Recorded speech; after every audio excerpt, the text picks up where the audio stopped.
to shout, make America great, tell them what it's about. Facts over feelings, cutting through the noise, fighting woke mobs and the kids from toys. They spew their lies, they spreading hate. Let's BS ain't gonna seal our fate. No nonsense here, just straight to the point. Truce to ammo in this battleground joint. Make America great again, stand and fight. Facts over feelings, day and night. Fight the woke mob, cancel their crying. Truth on the mic while they keep lying. They wanna cancel, they wanna control, but we got the truth, we breaking the mold. Speak your mind, don't let them bind. Words cut through, sharper than a sword of kind. Senses just raw, no filter to stop. Voices rise up from the bottom to top. Feelings don't matter when the truth's laid bare. No nonsense, come at us if you dare. Make America great again, stand and fight. Facts over feelings, day and night. Fight the woke mob, cancel their crying. Truth on the mic while they keep lying. Hey, it's To The Point with Mike, Leo, and Vince. Hey everybody, it's Mike here, and I'm with Joann tonight. Leo and Vince couldn't join us. There was a bad accident down the street, and there's only 2 ways in and out of town, and both ways are kind of jammed up. And Vince is feeling under the weather tonight, but we should see them in our comment section, hopefully. So Joann from Binford Chronicles and Indian River Connections is joining me tonight because we have a special guest. I know you've had to see his stuff around because he's doing a great job at getting his message to the people and the importance of it. So I'd like to introduce Joann. Thank you for joining me first off. Let me unmute you there. You have to unmute yourself, Joann. You're welcome. There you Glad go. to be here. All right. And I'm going to go ahead and we're going to introduce Sheriff Mack. He's former Arizona sheriff. Sheriff Mack. Let's see. There you go. How you doing tonight, Sheriff? I'm doing great, Mike. It takes 2 guys to do what Joann's doing tonight by herself. Yes. Yes. Woo-hoo, As a matter, Way as to a go, matter of Joann. fact, Joann she lives in the same area as I do, but right now she's actually over in Colorado, taking care of a family member. And I guess the weather's not very good over in Colorado right now, is it, Joann? Well, actually, we had a snowstorm just a few days ago, and it's all melting now. So the streets are wet and starting to get icy. So I want to cut to the chase. Me and Joann have done a lot of Twitter spaces with sheriff's candidates in our own county. The primary and this last election, I would say it was pretty contentious, to say the least. There was all kinds of baggage involved, and all kinds of mistrust issues. Either way, there was 3 serious conservatives, or those who considered themselves serious conservatives, running. And that's when I realized how important it is to vet your candidates, especially your sheriffs. Can you go more into that in what you do with, I'll get the abbreviation wrong, CSPOA? Yep, CSPOA, Constitutional Sheriffs Peace Officers Association. I'm glad you brought in candidates, and I'm glad you give all of them a chance to speak their mind. And it's the greatest time for anybody to ask them, are you familiar with CSPOA? Are you familiar with the constitutional sheriff concept? Are you familiar with Sheriff Mack's Supreme Court case? That the only time in history where sheriffs sued the federal government and won, and that was the decision came out June of 1997. And I'm proud to brag about this. I was the first one to start that whole thing. 6 other sheriffs joined me. Sheriff Prince from Montana and I ended up at the Supreme Court in December of 1996. Justice Scalia wrote the decision, and it is absolutely something that every American citizen should have in their home, in their pocket, in their car, in their purse, and everybody should read this. And so this is what I did. I studied the case for days, and I gathered together all the most important parts out of the decision, and I put them in this little tiny booklet. It's only 16 pages long. It's real easy to read. You can read it in 10 minutes. But the thing of it is, you really want to study this. And then you could highlight the highlights. But this is the big stuff here. And Justice Scalia, at the beginning, he introduces the case by letting all of us know that he's going to take us through a history lesson. And indeed, he quotes the Federalist Papers. He quotes the founders. He quotes the Declaration of Independence. He quotes the Constitution. And he quotes prior precedents. And this is why this is so powerful, because he quoted right at the beginning on page 5, I think. Yeah, page 5, he quotes from the New York v. U.S. case of 1992. And in that case, the federal government was trying to force upon them that they had to take possession to store nuclear waste from the federal government. And they said, no, we don't. We're not taking your nuclear waste here. We don't want it, don't have room for it, and you can't make us. Went to the Supreme Court, and the Supreme Court said, we have held, however, that state legislatures are not subject to federal direction. In other words, the federal government can't tell us what to do. And historically speaking, we need to realize we, the states, we, the people, and we, the states, formed the federal government, not the other way around. And we assigned them, and we delegated to them certain discrete and enumerated powers. And Scalia says that in the decision as well, that the federal government was only given discrete enumerated powers. And then the question is, how do we keep them that way? And then he answers that by the assertion of the 10th Amendment. And who's going to assert or enforce the 10th Amendment? The states. So we need sheriffs that know and understand that first, the FBI, the IRS, the BATF, the EPA, the USDA, FDA, they are not our boss. They do not supersede the state's or the county's authority. And Scalia reiterated, as does the Brady Bill itself, that we fought, because the Brady Bill was the first time in history where the federal government attempted to commandeer the office of sheriff nationwide to do bidding. And so no way are we going to do that. And Scalia made it very clear that we are autonomous and that we are sovereign. And everybody, you need to see this, because you need to have these extra. You can order these at cspoa.org. And there's the title. And again, it fits in your shirt pocket, fits in your purse. And you should order dozens of these and pass them around to local officials and local activists.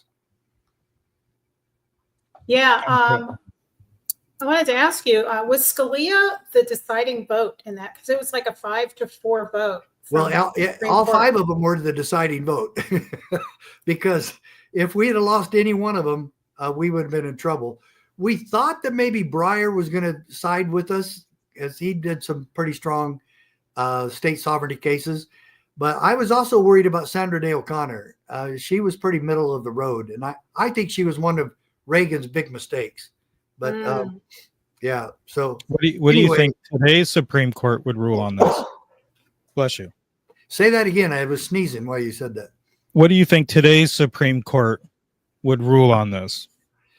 I don't know. Amy Coney Barrett really worries me. She doesn't seem to know the Constitution. She's strong on pro-life, but she sides with the bureaucracy and with the federal government just about everything. She doesn't understand federalism. I'd really like to read her my case, but I'd really like her to read the 10th Amendment. And that's what we sued on. And she doesn't seem to get that, but it's where the checks and balances between the states and the federal government are really established. And the greatest check and balance is the states and the counties and the sheriff. And for anybody to think that the federal bureaucrats oversee the counties and that they're supposed to be micromanaging our country, and that the federal government is in charge of monitoring every farm and ranch in this entire country, let alone all the wetlands and the open ranges, is all belongs to them and they can manage everything. It is simply not true. And they were never meant to have this kind of power. Do you think, one of my concerns is being Florida, we're a pretty red state, especially now. We're beaming bright red after this past election, thank God. You know what Maxwell Smart would say to that, right? What's that? And loving it. Yes.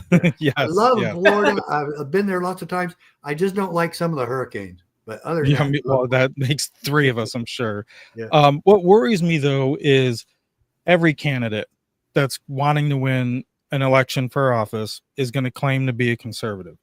Especially, I mean, most of these sheriffs. What sets, like, I'd like to know your opinion on the risk protection order, the red flag laws, and is it a useful tool for a sheriff? Should they be in favor of them legislatively wise, or what's your opinion on that and the use of it in a red state? Shouldn't be used in any state, and it's completely unconstitutional. I can't believe that Sheriff Grady Judd participated in promulgating that legislation. He's a good man, and he's very creative, and we need him on board with the Constitution. And it really amazes me that he could read the Constitution and then say that we should have more red flag laws. He enforces it. He uses it. And the Constitution isn't the problem. Okay. We can still enforce the law, and we don't need to have cops that cut corners, or sheriffs or anyone else in law enforcement. We do not need to cut corners. Like DUI checkpoints. Those are completely unconstitutional unless you make them voluntary. Then people can willingly participate. But once you force everybody to stop and show their papers, I mean, what does that sound like? Nazism. Your papers, comrade. Yeah. No, come on. Yes. And that the end justifies the means somehow with that, or with red flag laws.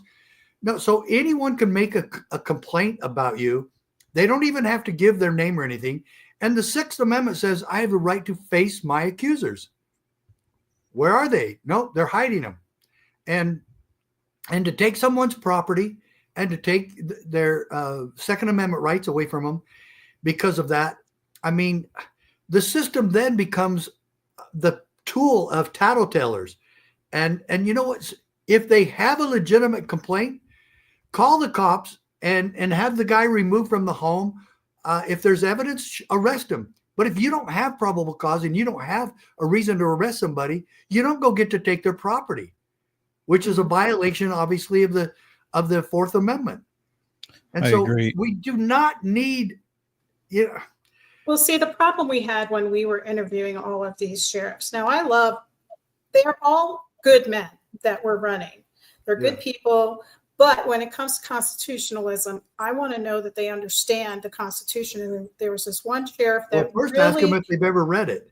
Well, this one sheriff was military background, and he really wanted me to agree with him on red flag laws. He even asked me to join him in the courtroom, and he said because our attorney general passed the law and it's in our statutes, it is a law. And I says, but your job is to decide if you're going to enforce or not enforce an unconstitutional law. Exactly. That is what you're telling me right now is that you're going to follow the law, whether it's a good law or a bad law, according to the Constitution, because someone broke the constitutional oath and made an unconstitutional law. And that means you're not going to defend my rights, because that's what government does. Government. In our training, we ask them, when you're forced into a quandary of having to choose between obeying your oath of office and enforcing and defending the Constitution, or enforcing a statute that is obviously subservient to the Constitution. The Constitution is the supreme law of the land. Your oath of office is the supreme law of the land. Why do you take an oath and then summarily ignore it? So part of this, that's perjury. part of this argument was we have the Constitution and then the Florida state Constitution. So we were getting into this dispute about this. And what really bothered me is I knew he was wrong, because I stand wholly on the premise that it is unconstitutional, the red flag laws, and you have to be able to stand and say, I'm not going to enforce it, And well, what's he going to do with what's he going to do with gun control laws? What's he going to do there? Yeah, but it's like when you have a good person like this that had his ideology on the Constitution, people liked him. He's very likable. He's a good person. He's a religious man, a family man. So even when I had these conversations with good friends of mine, they just were like, well, I'm voting for him because I don't like Eric Flowers because he had an affair, And I'm just like, but Eric Flowers will tell you it's unconstitutional. He will flat out tell you this is an unconstitutional law, where I'm arguing with this other sheriff who's telling me it's constitutional because it was made law in Florida. Oh, So No, that's he stopped short. Hold on. He stopped short at calling it constitutional. He knew that red line. And that was one thing I had to give him. He wasn't backing down from his stance. Like the third candidate was. It was law. The third candidate was a deputy also, but he was polished politician at the time. So he was telling us whatever we wanted. So there was clear definition between all three, but I'm glad. I'm glad Sheriff Flowers won. He seems to have his head together, and he supports our group. And he attended our conference in Orlando on September 7th. And it takes study. I mean, it takes dedication to the Constitution. Your oath of office presupposes that you've read it and that you've studied it and that you studied the intent of the founding fathers. But this thing about taking somebody's gun away, why don't you read the intent of the founding fathers regarding the Second Amendment? And the right of the people to keep and bear arms shall not be infringed. I have a duty to keep that oath. I have a duty to keep my word, and failure to do so, I would love to see them start investigating criminal perjury against anyone who wittingly and knowingly violates their oath. I wanted to ask you, does it concern you when you see these so-called constitutional sheriffs accepting federal grant money as much as possible, and like a Grady Judd pushing for, like, is it suspicious? It's stupid. We should run and fund our own sheriff's offices, not take funding from Washington, D.C. And these are just, they call them legalized bribes, but there's no such thing as a legal bribe. And how does the federal government get the authority to come into the states, steal our money, take it back to Washington, D.C., form a big bureaucracy and hire a bunch of people, and then send us back 2.5% of it? In the form of grants? It sounds like the Department of Education. Yeah, it does. Very similar. Very similar. It doesn't matter. They're all that way. And so, and then why? If you're going to fund your own sheriff's office, keep your money there and you run your own sheriff's office. And most sheriff's offices in Florida are funded by the state and counties. And we don't need to have our hands out to the federal government. And every one of them have strings attached. Every one of them. Yeah. And so let's just be real. Let's be autonomous and let's report to the people. And if the people can't afford your sheriff's office, then make cuts. But so far, I know for a fact that the sheriff's offices in Florida are very well funded. It seems so, yes. You don't need to go begging for nanny state money, Yeah, Right. They still get some state money here. They still get some state money. Yeah, I mean, there's obviously, if you can't tell by my questions, there's some things that concern me in a conservative town with a conservative sheriff. The cameras also concern me. I'm all for public safety, but it seems like we have these new convenient license plate readers that supposedly only catch flag license plate, but they're all of a sudden they're everywhere. You have that, and then you have these TV shows that are riding in the backseat of patrol cars. It's like, I get it. Maybe there's revenue No, I don't involved. go Maybe for there's any a of that. message, but I spent you 20 years in law enforcement, and we shouldn't be playing for cameras or TV shows. No way. Mhm.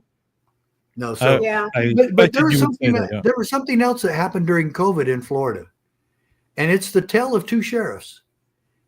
And this is what I want to ask everybody. I want to ask every sheriff. I want to ask every person, Democrat, conservative, Republican. I don't care. Every American. You need to answer this question. First, in Tampa, Sheriff Chronister arrested Pastor Rodney Howard Brown for having church. And this was during COVID, obviously. In the United States of America, a sheriff arrested a pastor for having church. Yeah. And then It's crazy. the tale of two cities, and I've been there. I've met Pastor Brown. I went to his church, one of the best church services I've ever been to in my life, and he's one of the most amazing pastors I've ever met. Absolutely love him. Then, on the other hand, the tale of two sheriffs. We have Sheriff Glenn Hamilton, who has since retired, but he was from New Mexico, and Pastor Caleb Cooper went to him and said, "I'm not shutting my church down." And I have to tell you why. Because the government does not run our church. Mhm. Jesus Christ runs our church. But I want to know, Sheriff, what will you do to protect me and my congregation from being shut down? And Sheriff Hamilton responded, God bless him, "If it takes me having to go to jail myself, I will do everything in my power to protect you and your church and keep it open." So sure enough, that was wonderful. And Pastor Cooper is having church. Here comes the state police to shut him down. Well, Sheriff Hamilton went out and confronted him. He, not with a gun, not with threats or anything. This is what he told him.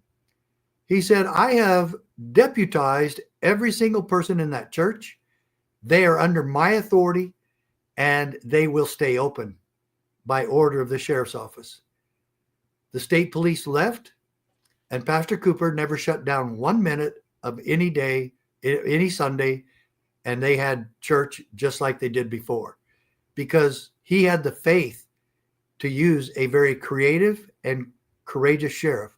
And now I ask all of you, including you, Sheriff Chronister, which sheriff do you want in your community and county? And I hope, Sheriff Chronister, that you've repented and that you will keep your oath and understand what America ideals really are. And so that's, I think, one of the biggest stories we've ever had with sheriffs. And we are trying to create more sheriffs just like Sheriff Hamilton. And indeed, he was at our CSPOA constitutional training in 2017, right here in Mesa, Arizona. And we do it all over the country. We're going to try to do one with Sheriff Flowers in Indian River, and try to get some other sheriffs locally to come, and some chiefs of police, because this is for everyone, that we understand that our most important role as a sheriff and as a cop is to protect the rights of the people. That's our charge. That's awesome. What can, let's say, a sheriff's department expect going into training with your organization? Well, one, they can expect to learn about the Bill of Rights, learn about the Founding Fathers, and learn about the miraculous case that I've had in front of you. Our organization was formed out of this case. And we learned the fundamentals. We learned about Martin Luther King. We learned about Rosa Parks. Would you have arrested Rosa Parks knowing what we know now? Sheriff Chronister, any sheriff, I don't care who you are, any cop. Would you, if you were called back into time, December 1st, 1955, would you have arrested Rosa Parks? If you wouldn't arrest her, then why are cops and federal government, why are we allowing the federal government to go after the Amish because they don't pasteurize their milk? That is an outrage. And we have forgotten our place. And I'm telling you, I am so against all these ways of using traffic tickets for revenue generation. Our goal is not revenue generation. Our goal is public safety, surrounded by the protections of the Constitution. And that's what makes us a constitutional republic. And I am so fed up with cops being used as revenue agents.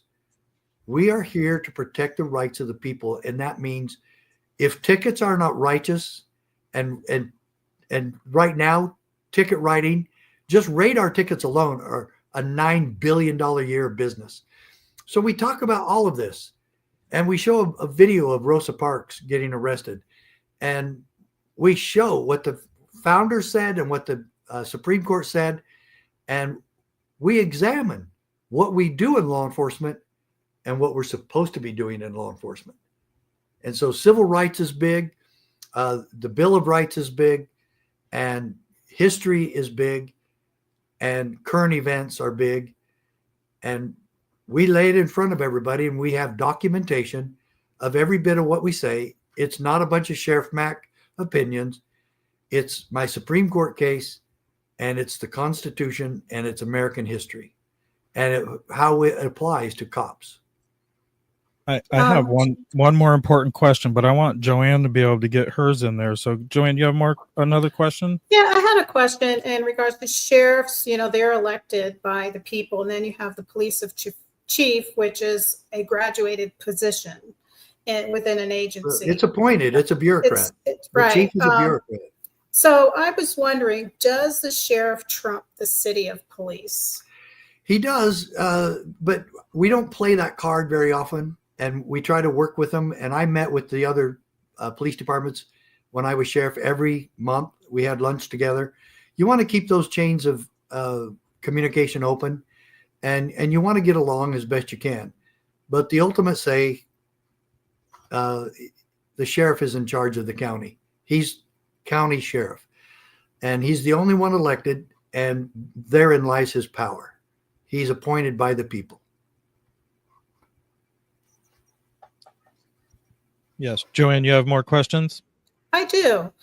So the sheriff's constitutional authority, who can they revoke from their county, like the three-letter agencies? We've had the federal agencies coming in here and grabbing J6ers, and the sheriff doesn't even know they're in his county. But if he knows about it, can he stop what's going on? He can. He's a check and balance on that. And what we train him to do, and we need to be more united in this, but we want every sheriff to put every federal agency and state agency on notice that if you come into my county, just check with me first.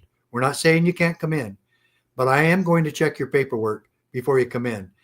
No one from January 6 arrests did the FBI ever once get an extradition that is required by the Constitution. Every one of those people should be let out because on habeas corpus, because they were never extradited. And Washington, D.C. is a different jurisdiction from California or Sacramento or Orlando. It doesn't matter. You have to extradite them. You don't just get to what, and that's just the arrogance again of the FBI, and they need to be revamped, if not abolished. Did you hear that Tampa had federal police stationed there? I know that federal police happens, but who in the hell is a federal police officer? Who is that? I don't get that. And the federal government only has 5 law enforcement powers that we delegated to them. Treason, counterfeiting, felonies committed on the high seas, shall protect our borders from invasion, and violations of treaties. That's the only assignments that we gave them relative to law enforcement. Anything else remains with the people or the states. And we need to get that back because they've stolen thousands of them. Mm-hmm. I have, I think, a pretty important question. I don't want to keep you too much. When it comes to the issue at our border, we now in 2024, every state in the country is a border state. But yes, coming from your region, you firsthand have dealt with this more than we could imagine here. on the East Coast. But at what point does an illegal alien, I think I already know the question of this, or the answer to this question, but at what point does a illegal alien become a criminal alien that deserves deportation? As soon as they walk across the border illegally. Mhm. That's But, been our point. but the thing of it is, we need to investigate the people who aided and abetted that and wittingly made it happen. And I think those investigations still need to happen. Howard, and I'm talking about the White House and anyone else. I don't care. It's against the law, and we need to hold people accountable. how are you feeling with President Trump's his nominees to fill these important positions that we're I depending think it's on? going really well so far, and I'm thrilled that he won. I really worry about his safety, and they're still planning something. Something's still going to happen. Oh, I think we're losing the sheriff. We lost you. Nope, we lost the sheriff. If you can hear us, Sheriff, we lost you.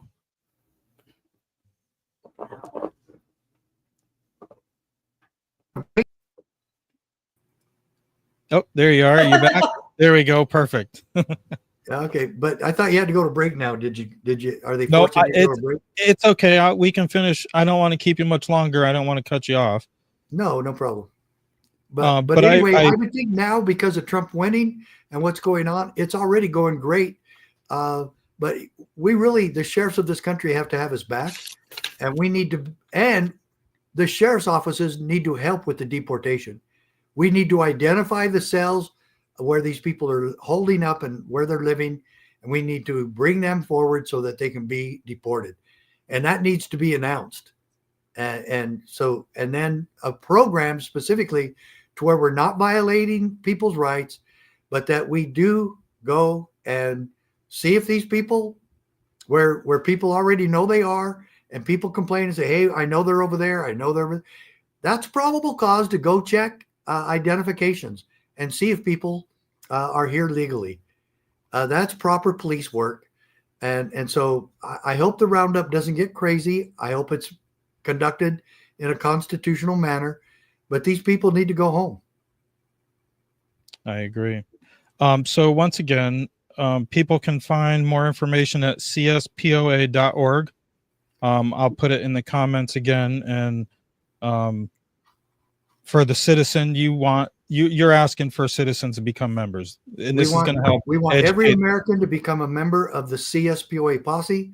It is $11 a month, and we help you train to work with your sheriff in your areas. It's the best training any citizen could have, and we need to be vigilant now more than ever, because something still is coming, and we should not become complacent because we have the Republicans in charge now. We've done that before. Folks, we've got to remain vigilant, remain strong, and be ready for any eventuality. Gotcha. Now, and if people are at home are wondering if their county or their police chief or sheriff have been through this training, how can they find out?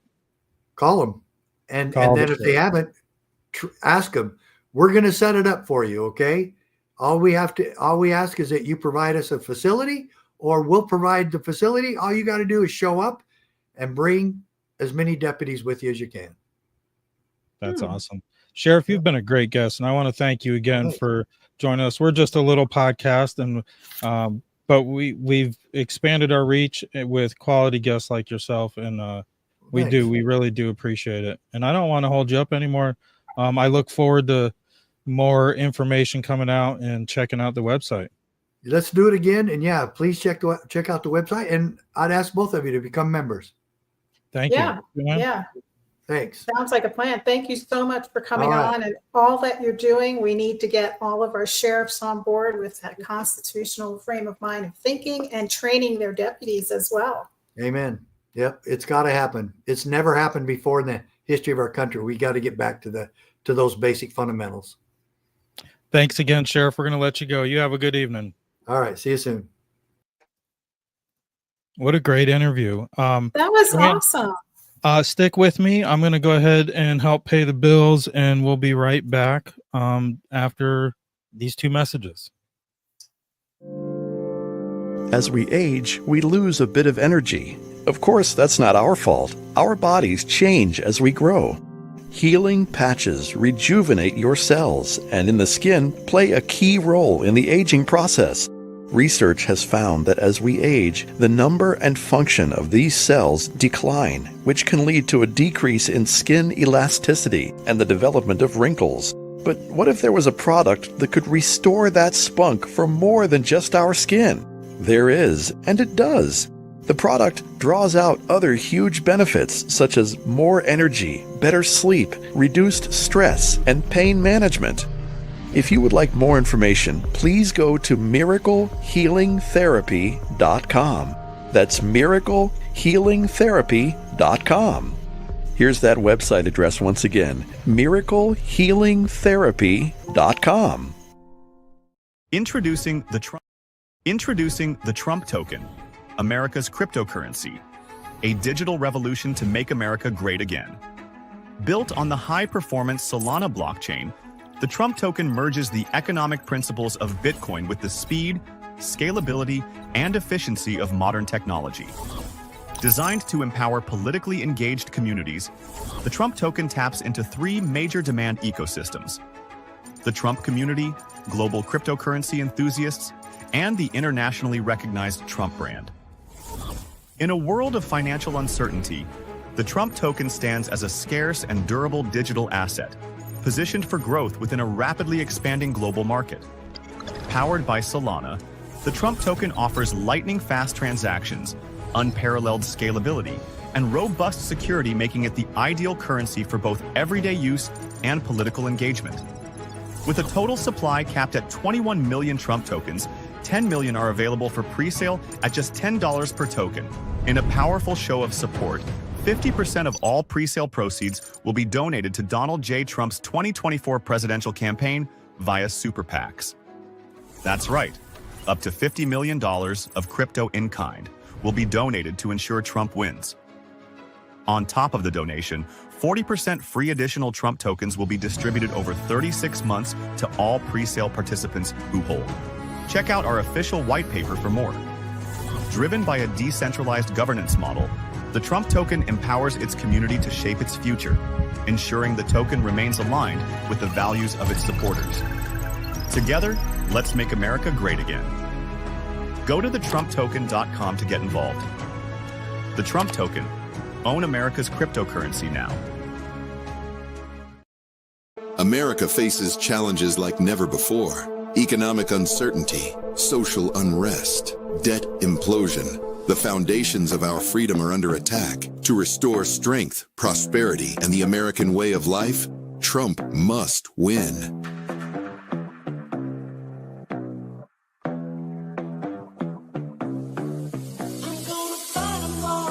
I plan to ensure that the United States will be the crypto capital of the planet and the Bitcoin superpower of the world. Introducing the Trump token, blending the deflationary model of Bitcoin with the technological advancement of Solana. It's more than just a cryptocurrency.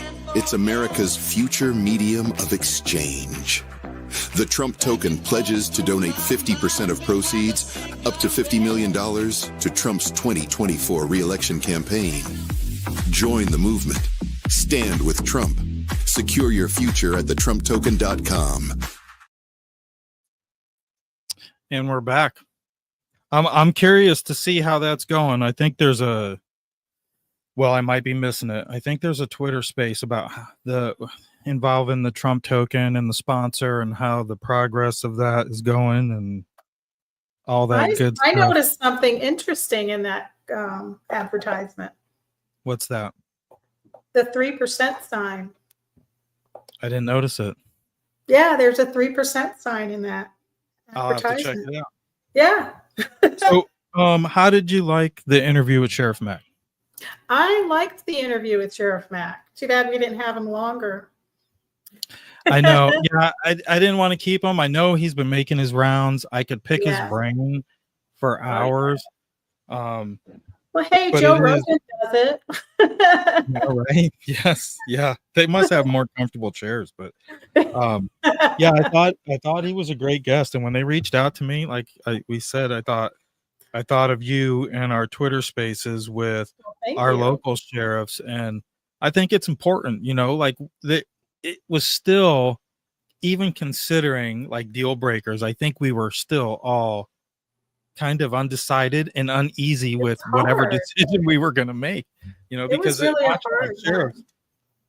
yeah, because these conservative sheriffs coming from a state that's one of the most frequently used RPO states, it's a kind of concerning, especially with all the federal money. And It I'm really sure is. a lot of these sheriff's departments in Florida are doing just fine, but I'm sure there's federal money flowing in and out of them also. Oh yeah, absolutely. How and did you go ahead? I'm sorry.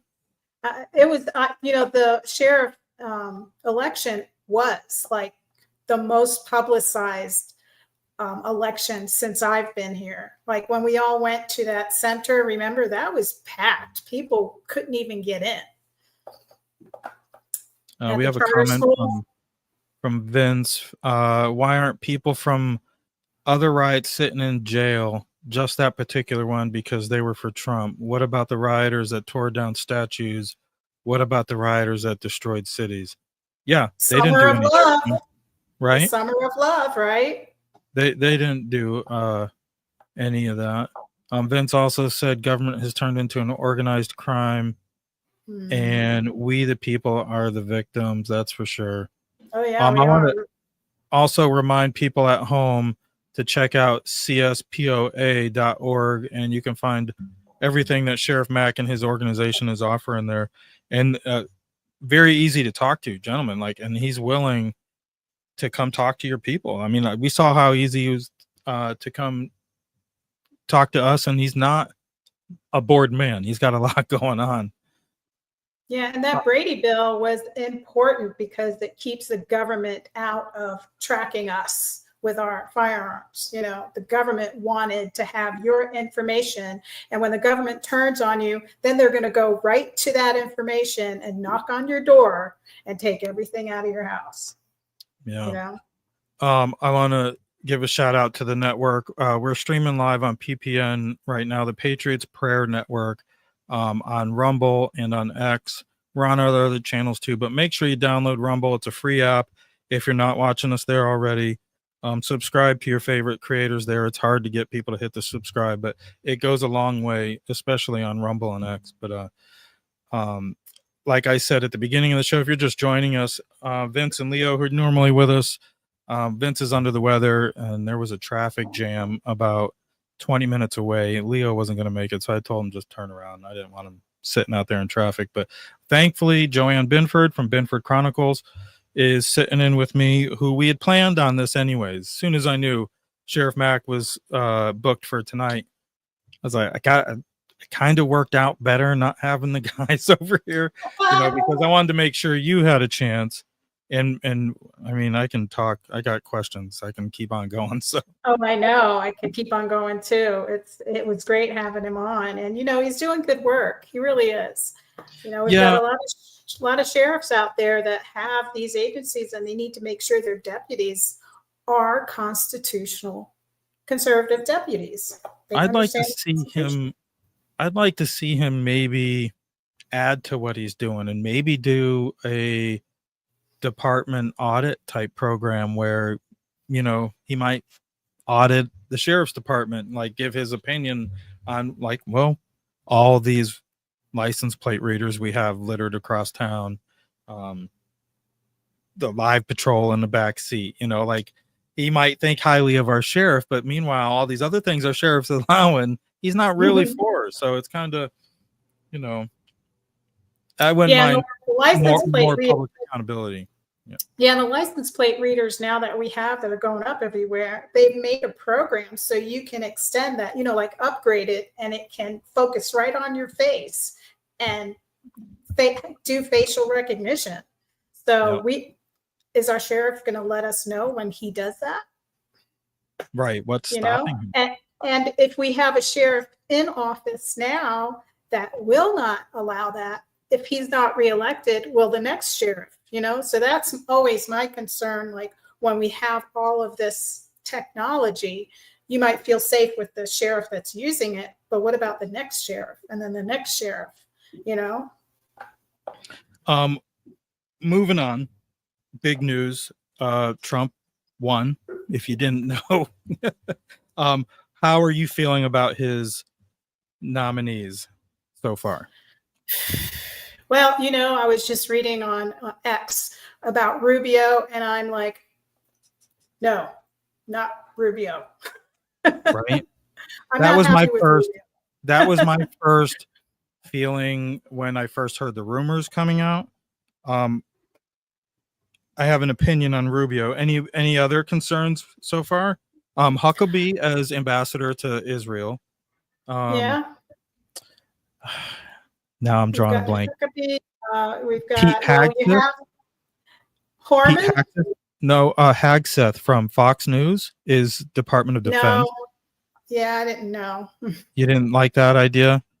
It was Thune was and Cornyn. Thune and Cornyn, we want Scott. Right.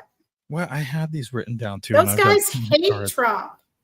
Right. Those guys hate Trump, man. What about his border czar? His border czar was in his last administration, and he's been a strong surrogate for him ever since. What's his name? I can't think of his name right now. I had him pulled up on my phone, but I tapped on a notification and it went to a different article, and everything went awry.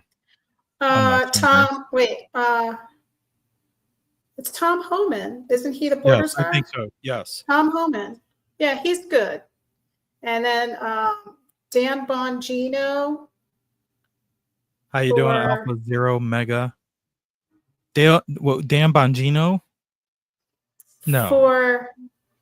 There was a cabinet he was thinking of putting him in. If anybody has the right answers, hit me up in the comments. I don't want to waste your time on my phone, but yeah, I thought so far was pretty good. My theory behind Rubio is it gets him out of the Senate. And the Secretary of State position isn't like it's not off the leash. It is an important position, but it's not also a position you have to fill for all 4 years. You can replace them every year, every 2 years. I think the ambassadors are a bigger deal. But I think the State Department already is questionable at best. They're working for everybody else, or everybody's working for them. The State Department's pretty sketchy. Let's put it that way. That's a whole different generation of conspiracy to go down. But I think Rubio, it will pull him out of Florida Senate, which gives DeSantis a chance to appoint another strong Republican with a future. Maybe a representative from another red district where it's re-election isn't, or an election isn't going to be an issue. But he also picked another Florida congressman for I can't think of it either. Man, I lost all my notes and I'm disappointed now because I wanted to talk to you about his appointees, but the Rubio one is the big deal. I think a lot of people are going to be sketchy because he's like bleeds establishment. Yeah, Rubio is not a good pick. I am so out of the loop here, but yeah, it'll be interesting. Vince had just said they finally called the House in favor of the Republicans. So I don't know the details. I think we had the majority +2. I'm hoping we nailed the majority in the House. The Senate we already know, which is a shoo-in. So all these nominees aren't really going to be a problem. Do you think we haven't gotten to the meaty ones though yet, like RFK Jr.? Do you think his nomination is going to be a problem with the Republican Senate? As long as RFK Jr. sticks to the health thing and doesn't have full control over it, I'm okay with him being nominated in charge of the health department. But HHS. with limited power. You know, we don't want anybody in there because he's got a lot of views that are way off the Republican side. But when it comes to health, sure. he's done a lot of research and he's fought for that. And I think he would be good there, but we need checks and balances with him. I definitely agree with any Democrat. What about Tulsi Gabbard? They haven't released what her role in this administration would be either. I really like Tulsi because she's deliberate when she's talking. She can fight back on the debate stage. She is cool, collected. She has that military discipline. And I love that about her. She represents well. She speaks well. She's knowledgeable. She's not a ditz.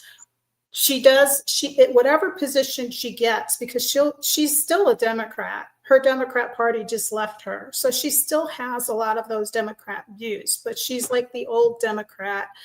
She believes in some constitutional views that we have. She just needs to have her checks and balances too, because right now we already have enough people that are Democrats that where they are, and that's what's gotten us to this point in time. That's why I'm hoping a lot of the Republicans he appointed or nominated have those same checks and balances, because at least we know where the RFK or the Tulsi Gabbard is coming from. These Republicans we know. have been faking it to make it for God knows who long, how long. But, and then they keep getting reelected because the majority of people just don't have the time to keep auditing their voting records and reading these long bills to see what they are. I mean, it's can be confusing if you're not used to reading those bills, and they just reelect because they did something good for their state or they did something good at some point in time, but you don't look at their long history and you don't realize how they're voting on the floor. And it just takes a lot of work. And the bigger the homework, the less diligent people get. Right. What do you think about what Elon Musk said? Just require everybody to work a 40-hour work week in the office. And he said, what did he say? 40 or 60% won't come back to work. You don't have to fire half of them because half of them aren't going to come back to work. Nah, I mean, he dealt with that in San Francisco when Twitter was there. Yeah, but these guys are making easy money working up there. Yeah. They're all actors. I mean, I went up there when we go up there for sessions. I remember sitting outside one representative's office, and his secretary looked like she was modeling underwear. So I was like, really, how hard is this job? Yeah. It is definitely important, though, that people pay attention locally and run for office like you did, win or lose. On our network, we have quite a few hosts who have either held office, who have ran for office, who are surrogates for Trump that were on the campaign trail for him. So it's like getting involved, I think, and paying attention holds these politicians or these wannabe politicians' feet to the fire. And term limits, I think, is important, whether, we want to accept it for our beloved congressmen or not. I think planning routes in these positions is not good for the citizen. Well, I think what term limits does, it allows rotation, and it allows to bring someone back out of society that's been living in society with all the bills and changes that have occurred to go back in and actually represent the people of today. You've got some representatives in there that have been there so long. I mean, they're like my grandparents. How do they know what life is for me? They live in a big mansion. They get a chauffeur. They get protection. They don't have to walk around with a firearm. They've got firearms around them, Right. So they're pretty much out of touch. And then it gives them the opportunity to build relationships with the lobbyists that go up and lobby bills for companies that have no interest in the American dream. It's all about funding their company and their product or whatever it is they're having the lobbyist lobby for. And then, for example, if somebody's company is going to hit the stock market, guess what? The representatives have first knowledge of it. So they can go and decide, whoa, I'm going to put money on that and make myself rich because I've got firsthand information. So over a long period of time, you lose your honor system. If you're there for a short period of time, you stay pure to what your beliefs are. And the longer you stay in a corrupt environment, you start leaning towards that corrupt environment, is what I believe, because we're human. Exactly. He did it. Well, he got away with it. And then before you know it, everybody's colluding. So something to that effect anyway. Well, anyways, we're going to wrap it up. I believe up next we have Alexandria 360 at 9 o'clock, and at 10 o'clock I'm pretty sure I saw in our calendar Eddie will be on with the Patriot Prayer Podcast. Don't forget, we are streaming live to X and the Patriot Prayer Network. You can find Joann Binford and our information at IndianRiverConnections.com. We've got big things coming over there also, but make sure you follow Joann over on X. What's your X handle, Joann? Binford Chronicles. Binford Chronicles. There's an underscore in there, I believe. Yeah. Anyways, or I'll share it. JBin_Chronicles. There it at is. JBin_Chronicles. Yeah. So make sure you give everybody a like and a share. It definitely helps get our reach out there and spread the word. So, Joann, thank you for joining me tonight. Hopefully next week we're back with episode 93 and a full house. And excited to see you guys next week. Joann, thank you. Thank you again. Bye. Let's see if I can figure.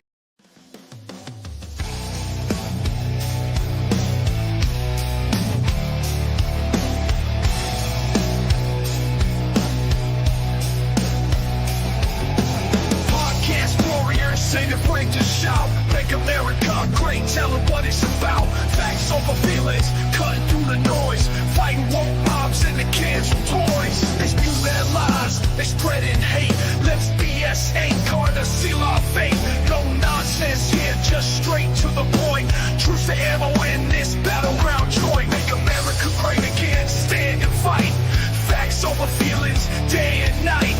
Fight the woke mob, cancel their crime. Truth on the mic while they keep lying. They wanna cancel, they wanna control, but we got the truth, we breaking the mold. Speak your mind, don't let them bind. Words cut through, sharper than a sword of kind. Senses just raw, no filter to stop. Voices rise up from the bottom to top.